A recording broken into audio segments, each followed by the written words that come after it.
अमित कुमार मौर्य। आज आप लोगों को मिग या GMAW वेल्डिंग के बारे में आपको बताएंगे। चलिए, सबसे पहले हम ये चीज जानते हैं कि ये मिग वेल्डिंग या GMAW वेल्डिंग क्या होता है, इसका उपयोग क्या है, इसके कौन कौन से उपकरण हैं, इस वेल्डिंग के कौन कौन से लाभ हैं। चलिए देखते हैं। जो हम लोग पहला चीज इसका पढ़ेंगे, इंट्रोडक्शन के बारे में, यानी इसका परिचय। दूसरा चीज इसमें क्या चीज होगा, इसका इक्विपमेंट, यानी कि इसमें कौन कौन से उपकरण हमारा इस्तेमाल हुआ है उसके बारे में हम लोग काफी डीपली अध्ययन करेंगे। चलिए, जो तीसरा चीज है इसका, यानी कि इसका इस वेल्डिंग का कहाँ उपयोग है, यूजेज के बारे में। और इसमें जो चौथा पॉइंट है, इसके एडवांटेज, यानी इसके क्या लाभ हैं। अन्य जो साधारण वेल्डिंग होता है और मिग वेल्डिंग होता है, उन दोनों में डिफरेंस क्या है, क्यों इसको हम लोग प्रेफर करते हैं, उसके बारे में समझेंगे।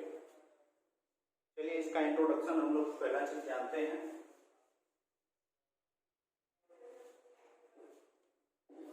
इसमें क्या होता है समझिए, इसमें एक हमारा लगातार चलने वाला कंज्यूमेबल इलेक्ट्रोड होता है जो वर्क पीस के साथ मिलके एक होमोजीनियस मिक्सचर बनाता है।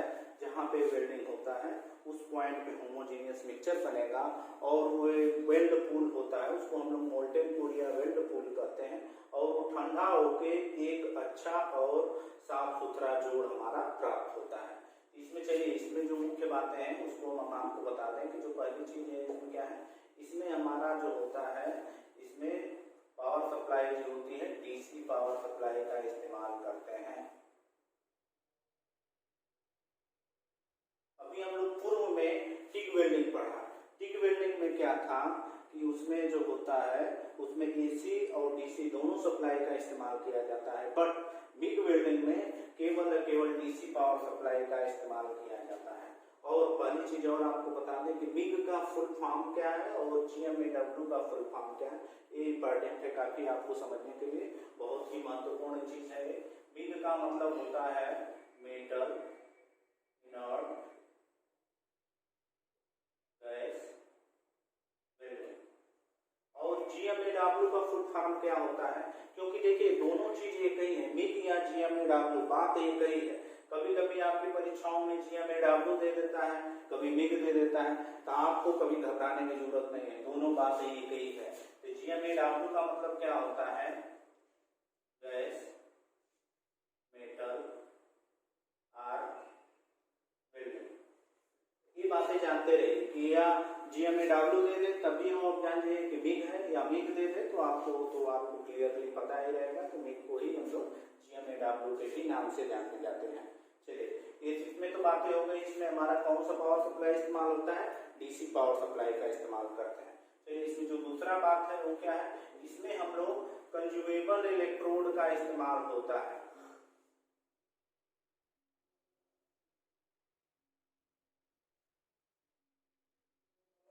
इसमें कंज्यूमेबल इलेक्ट्रोड का इस्तेमाल किया जाता है, यानी कि जो इसमें हमारा इलेक्ट्रोड होगा वो कंज्यूम होता है, यानी कि वही खत्म होता है, वही क्या होता है, वही पिघलता है और वर्क पीस के साथ मिलके होमोजीनियस मिक्सचर बनता है। यही होमोजीनियस मिक्सचर ठंडा होने के बाद वेल्डिंग ज्वाइंट बनता है। चलिए, तीसरा चीज जानते हैं, इसको ऑटोमेटिक या सेमी ऑटोमेटिक वेल्डिंग भी कहते हैं। इस बात को हम लोग लिख लेते हैं, इसको ऑटोमेटिक या सेमी ऑटोमेटिक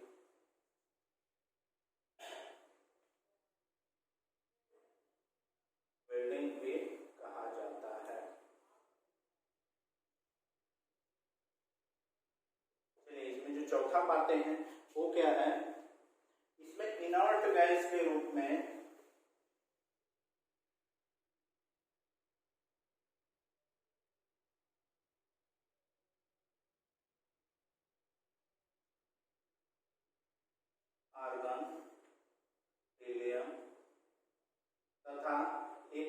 गैस के रूप में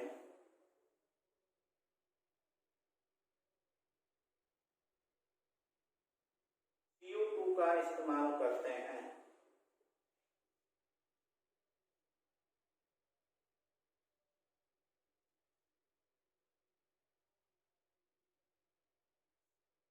और चलते हैं इसमें करंट की बात हम लोग करते हैं। 5वां पॉइंट, इसमें जो करंट होता है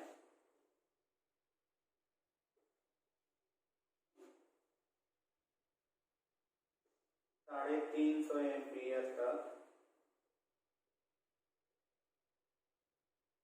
रखा जाता है।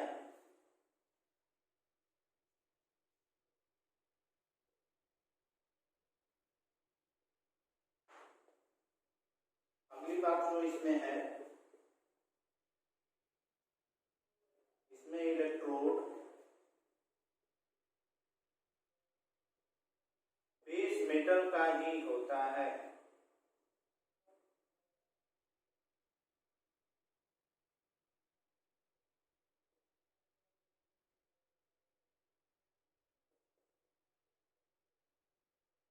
यानी कि जो हम लोग इसमें इलेक्ट्रोड इस्तेमाल करते हैं वो जो धातु को हम लोग जोड़ते हैं, सपोज दैट स्टील है तो आपका ये इलेक्ट्रोड होगा, स्टील का होगा। कॉपर है, कॉपर का होगा। टाइटेनियम है, जिरकोनियम है, तो जिस जिस धातु का रहता है अक्सर उसी का हम लोग बेस मेटल रखते हैं। चलिए इसके इक्विपमेंट के बारे में हम लोग समझते हैं कि इस बिग वेल्डिंग में कौन कौन से उपकरण इस्तेमाल होते हैं। पहला जो हमारा उपकरण होता है वो पावर फ्लो, क्योंकि आप लोग जानते हैं कि किसी भी वेल्डिंग करने के लिए बिना पावर सप्लाई, बिना पावर सोर्स का हम लोग वेल्डिंग कर ही नहीं सकते हैं। इसमें दूसरी जो चीजें होगी, वायर फीडिंग डिवाइस।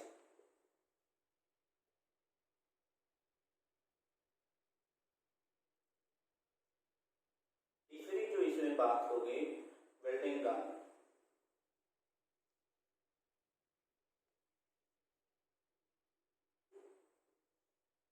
चौथा जो इसमें पॉइंट होगा, कंट्रोल यूनिट।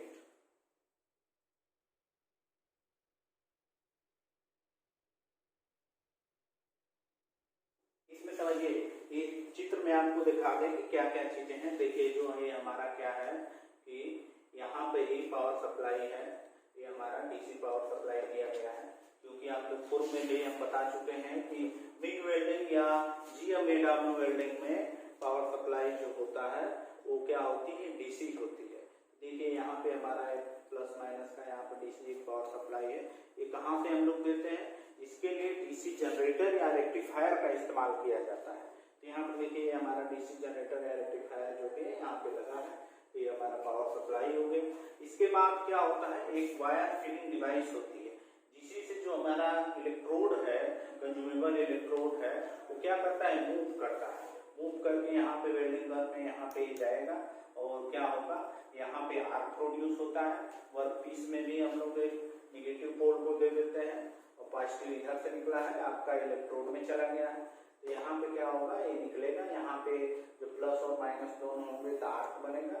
यहाँ पे मूवेबल इलेक्ट्रोड है, ये कंज्यूम होता है, वेल्डिंग गन को जैसे दबाएंगे तो ये मूव करेगा, यहाँ पे आर्क प्रोड्यूस होगा। आर्क प्रोड्यूस होने के बाद ये दोनों चीज मिलकर होमोजेनियस मिक्सचर तैयार करते हैं। ये होमोजेनियस मिक्सचर वेल्ड पूल में कन्वर्ट हो जाता है। फिर इसके बाद वेल्ड पूल ठंडा होकर अच्छा और साफ सुथरा दाग रहित जोड़ बनाता है हमारा। ये तो बात हो गई वायर फीडिंग डिवाइस की। तीसरा चीज है वेल्डिंग गन। इसके बारे में भी हम लोग अभी काफी चर्चा करेंगे, कैसा होता है, क्या क्या चीजें इसमें होती है। अगला जो इसमें बातें हैं, कंट्रोल यूनिट, यानी कि जो कंट्रोल यूनिट है वो कहाँ से इसमें एंटर किया जाता है। इसमें देखिए पावर सप्लाई में हम आपको बता चुके हैं कि डीसी पावर सप्लाई का इस्तेमाल करते हैं। तो उसके लिए क्या होता है, डीसी मोटर जनरेटर होता है या रेक्टिफायर का हम लोग इस्तेमाल किया जाता है। इसमें पावर सप्लाई के आपने चीजें यहाँ पे चित्र में देख सकते हैं।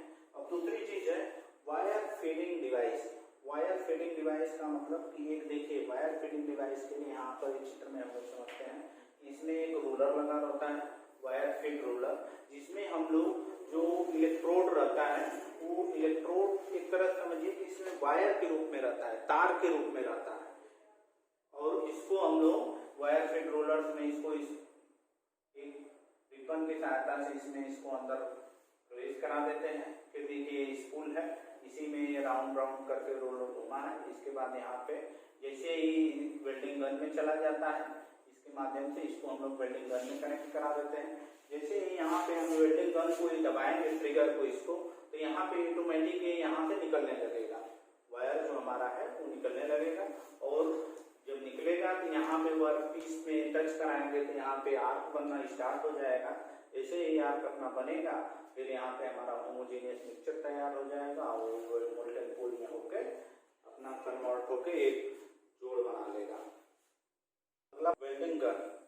वेल्डिंग गन में देखिए जो हमारा जो मुख्य बातें हैं उसमें हम लोग सेल्डिंग गैस को भी प्रवेश कराते हैं और इलेक्ट्रोड तो प्रवेश करेगा ही करेगा। फिर इसके बाद इसमें जो बातें हैं, मुख्य बातें हैं कि जो 200 एम्पीयर तक यदि इसका हमें करंट का मान, जिस मान लीजिए पतली प्लेट को जोड़ना है, तो आप जानते हैं कि जितनी कम मोटाई का प्लेट होगा उतने कम एम्पीयर करंट की हमें जरूरत पड़ेगी, और जितनी अधिक मोटाई का प्लेट होगा उतने ही करंट का मान हम लोग बढ़ा देते हैं, यानी करंट की उतने ही ज्यादा की जरूरत पड़ेगी। यानी कि यदि हमें पतली प्लेटों को जोड़ना है, 200 एम्पीयर तक का करंट चाहिए, तो उसमें हम लोग एयर कूल्ड टार्च का या एयर कूल्ड वेल्डिंग गन का इस्तेमाल करते हैं कि हवा से ठंडा होता है। और यदि सपोज दैट कि 200 एम्पीयर से अधिक करंट की हमें जरूरत पड़ती है तो क्या होता है, इसके लिए वाटर कूल्ड टार्च का हम लोग इस्तेमाल करते हैं। यहाँ पर तो एक water device, water feeding device लगाया जाता है। यहाँ पे क्या होगा, इसी से वाटर इसमें एंटर करेगा, फिर वहीं से रिटर्न हो जाएगा। ये तो हमारा वेल्डिंग गन की बात हो गई। चलिए देखते हैं कंट्रोल यूनिट। कंट्रोल यूनिट जैसा कि नाम से विदित है कि यहाँ पे जो सारे सिस्टम्स हैं, जो फंक्शंस काम कर रहे हैं, उसको कंट्रोल करने के लिए हम यहाँ पे कंट्रोल यूनिट लगाते हैं। देखिए कंट्रोल यूनिट का मुख्य काम क्या है कि सील्डिंग गैस को उसके उचित अनुपात में भेजना, यानी कि जो सील्डिंग गैस है काफी हाई प्रेशर पे सिलेंडर में भरी रहती है, और करंट तथा कूलिंग वाटर को भी नियंत्रित करना है। यानी कि जो कंट्रोल यूनिट हम लोग उसमें एक सर्किट होता है लगाते हैं, तो ये इतने चीजों को कंट्रोल करता है। और इसमें देखिए मुख्य बातें क्या है कि वेल्डिंग करते समय हमें उचित आर्क एवं वोल्टेज का निर्धारण करना बहुत ही जरूरी है। यदि आपने पता चला कि उचित आर्क जो यहाँ बन रहा है हमारा, यदि उसको आपने सही ढंग से नहीं वो किया, आर्क बनाने में आपको दिक्कत हो रही है, तो फिर क्या होगा कि आपका सही वेल्डिंग नहीं मिलेगा। और वोल्टेज का भी निर्धारण काफी महत्वपूर्ण चीज है। इसमें देखिए आर्क एवं वोल्टेज का निर्धारण करने के लिए क्या क्या चीजें इस पे डिपेंड करती है, तो आपको पहली बातें बता दें कि जोड़े जाने वाली धातु चादर की मोटाई, यानी कि इसके मोटाई के हिसाब से हम लोग क्या करते हैं, वोल्टेज और करंट के मान को अपना निर्धारित करते हैं। यानी जितनी मोटी प्लेट होगी यानी करंट का मान उतना अधिक होगा, और वोल्टेज को हम लोग कम रखते हैं। और यदि सपोज दैट कि इसकी मोटाई कम है तो करंट के मान को भी हम लोग कम रखते हैं। और इलेक्ट्रोड की धातु का कंपोजिशन, ये कंपोजिशन बहुत ही महत्वपूर्ण बात है कि यानी कि जो धातु का अभी हमने पूर्व में पढ़ा है कि जो धातु वर्कपीस हमारा जिस मेटल का बना होता है, यानी जिस मटेरियल का बना होता है, और इलेक्ट्रोड भी उसी मटेरियल का होना चाहिए, तभी तो हमारा वेल्डिंग अच्छे प्रकार से होगा। ये बात आप अपने ध्यान में रखेंगे। अगला है जोड़ का प्रकार। हम यानी कि किस प्रकार का जोड़ बना रहे हैं ये भी डिपेंड करता है, कौन सा ज्वाइंट है, बट है, लैप है, टी है, या अन्य जो भी पोजीशंस में होगा उसको हम लोग इसमें सीखेंगे। चलिए अगला जो है वेल्डिंग पोजीशन। ये पोजीशन भी महत्वपूर्ण बातें हैं। पोजीशन में भी आप लोग पूर्व में पढ़ चुके हैं कि flat position, vertical position, horizontal position, overhead position. तो किस पोजीशंस में हम लोग वेल्डिंग कर रहे हैं ये भी इसमें ध्यान देने की बात होती है। और वो कंट्रोल यूनिट उसका अपना निर्धारण करता है, अपने हिसाब से जैसे चीजें होती है वो इसमें योगदान करता है। चलिए अगला हम लोग देखते हैं गैस सप्लाई। इसमें बहुत ही महत्वपूर्ण बात है कि यहाँ पे देखिए, यहाँ पर आपका एक वेल्डिंग गैस का सिलेंडर है और यहाँ से सप्लाई इसमें जा रहा है, तो ये वेल्डिंग गन में जाता है। तो एक गैस सप्लाई क्यों की जाती है, इसका इसमें योगदान क्या है, इस चीज को हम लोग समझते हैं। गैस जो होती है, हम आपको बताए हैं कि इनर्ट गैस का इसमें इस्तेमाल किया जाता है। इनर्ट गैस के रूप में अभी आपको हम बताए हैं हीलियम या आर्गन को इस्तेमाल करते हैं।